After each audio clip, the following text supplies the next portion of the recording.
আন্তঃগ্রহ সংক্রান্ত রশ্মির বিচ্ছুরণ পর্যবেক্ষণ তথা ইন্টারপ্ল্যানেটারি সিন্টিলেশন অবজারভেশন টেলিস্কোপের নির্মাণ কাজ সম্পন্ন করেছে চীন। দেশটির ইনার মঙ্গোলিয়া স্বায়ত্তশাসিত অঞ্চলের সিলিংকোল লিগে এটি নির্মাণ করা হয়। সম্পূর্ণ দেশীয় প্রযুক্তিতে তৈরি টেলিস্কোপটি মহাকাশের আবহাওয়া সংক্রান্ত গবেষণা কার্যক্রম পরিচালনায় ব্যবহৃত হবে।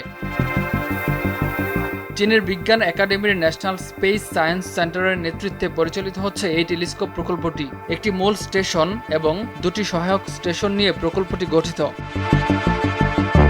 টেলিস্কোপটি প্রতিদিন আন্তঃগ্রহীয় মহাকাশ আবহাওয়া পর্যবেক্ষণ এবং মহাকাশ আবহাওয়া পূর্বাভাসের গুরুত্বপূর্ণ তথ্য সরবরাহ করবে। ইমতিয়াজ আহমেদ, RTV।